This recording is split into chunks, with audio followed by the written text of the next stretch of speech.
Episode 10 of the Monday Morning Worship Leader, 5 Reasons to Keep Those Hymnals. Praise God from whom all blessings flow. Praise Him, all creatures, praise His glory. Praise His glory, praise Him because, praise Him above, praise Him above,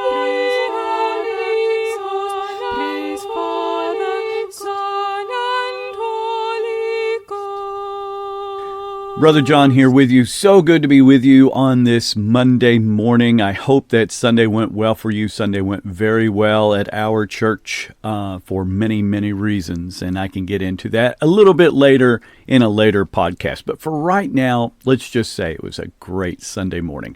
Hey, I want to talk about 5 reasons to keep those hymnals. Now, before I launch into any of this on the Monday Morning Worship Leader, there's a couple of caveats, a couple of things that you have to understand. If you are a church plant or if you are a contemporary church that has started recently and you didn't buy those hymnals, I'm not telling you to go out and buy 200, 300, 400 hymnals. That's not what I'm telling anybody to do. And I want you to make sure you understand this. This is for the church that perhaps decided they have 300 or 400 hymnals in their pews, or maybe 20, 50, whatever size church they are, and they've removed them, or they're thinking about removing them. A lot of churches over the COVID era removed all the hymnals just because they were doing it for sanitary purposes, and then decided they would not put them back in. Let me encourage you to put them back in, and I'm going to talk about that for 5 reasons that I think are extremely important. And now the first reason is, if worship is so important, why remove a tool for corporate worship? That's the one thing that I don't understand. Yes, projection has definitely taken over most churches' worship, and there's a lot of good to it, giving you the lyrics right there. And also, projection is great for immediacy. I mean, if a new song comes out, you want to use it, you don't have to wait for a hymnal. You can just put it up there. It's very handy. And so it's a supremely effective tool, but why remove another tool that's, even though it's taking up some space, it's taking up space that probably can be taken up? Why remove that? A lot of churches did so to make a statement. And I don't know that that was the best statement to make, because you basically said we're turning our backs onto our history. We're turning our backs onto our heritage. That's something that I think is incredibly important. So think about that. Why remove a tool that people can use for corporate worship instead of giving them more tools? Number 2, a hymnal demonstrates a united doctrine and theology. Now, this is something a lot of people don't want to get into, especially non-denominational churches, about their church's doctrine, because when you start to do that, you start to fragment and you start to think doctrinally, you start to think more of a denomination. But quite frankly, doctrine is important. And when you use a hymnal, it unifies that doctrine and theology. In this world of the immediate, sometimes it's easy for us to lose doctrine. And we start to, oftentimes we're not singing things of false doctrine. I don't mean that at all, but we're not singing things of doctrine. We're just kind of singing big, broad picture. And so what our hymnals are able to give us is it's able to deliver and unify a doctrine in front of all of us. On any hymnal committee, when they write a hymnal, when a hymnal is edited, there is usually, like for example, the Baptist hymnal, there are 2 pages of the theological and musical committees giving their names there as people who are in the know in theology, in the know in music, and every song has to get through all of them. And so it's really important when we open up a Baptist hymnal, I know this, that I'm singing songs that Baptists should sing. And so it's really helpful to unify doctrine and theology in our worship. Number 3, hymnals promote music literacy. Today, every child is supposed to learn music in the public schools, but if there's nothing there to fortify their music learning and music literacy, it kind of goes out the wayside. Now, you may be saying, well, our church is not the place for people to learn how to read music. I 100% agree. But if it's sitting there and children are following along in a hymn that we're doing, I think it's great because they're practicing it. They're keeping that part of their brains active. That could shut down very easily. If you don't use it, you lose it. And so number 3, and maybe I will agree, probably the weakest point is that it does promote music literacy, but I think music literacy is important, and anything that we as a church can do or as a worship ministry can do to help that, I think is very, very important. Number 4, hymnals are a great tool for horizontal worship.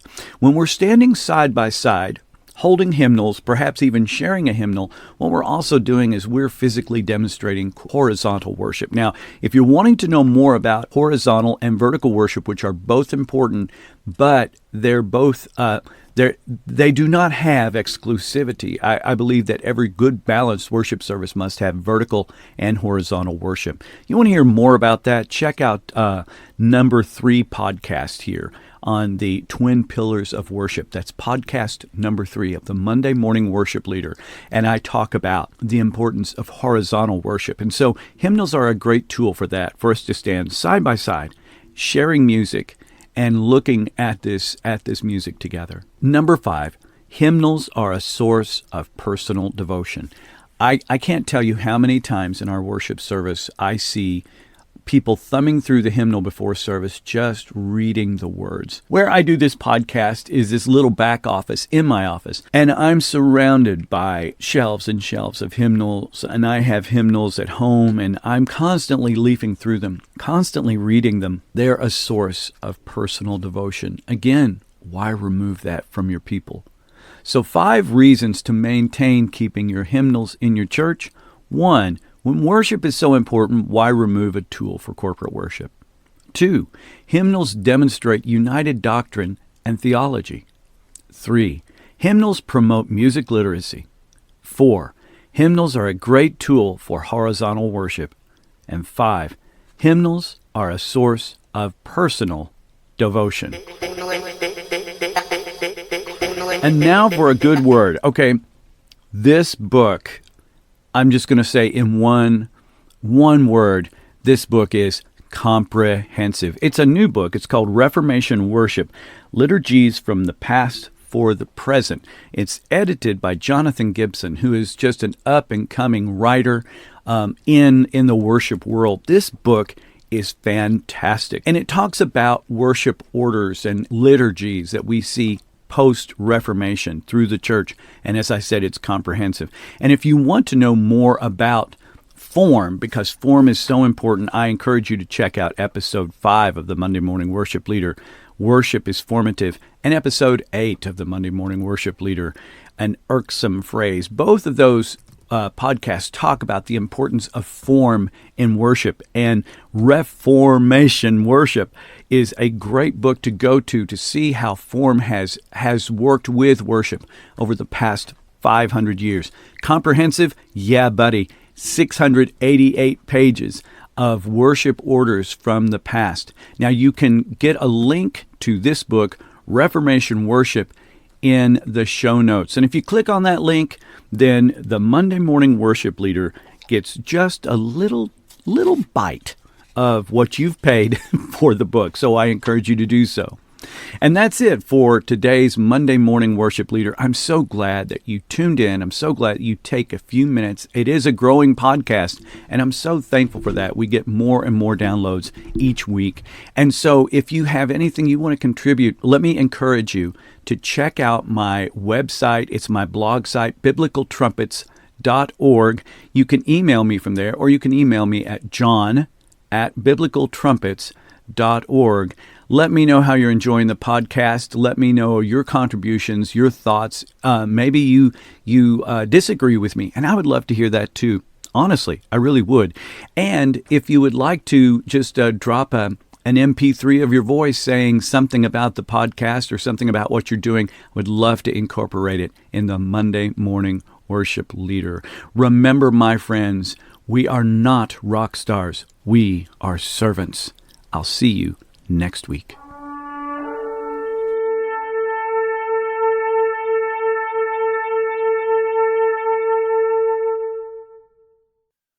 Next time on the Monday Morning Worship Leader, another 5 ways to build ensembles. I've been doing this for 35 years. I've goofed up and I've done well at different times. So you can work on building choir, praise team, orchestra, bells, children's choir. Here are 5 things that you can do to build up your groups. Next time on the Monday Morning Worship Leader.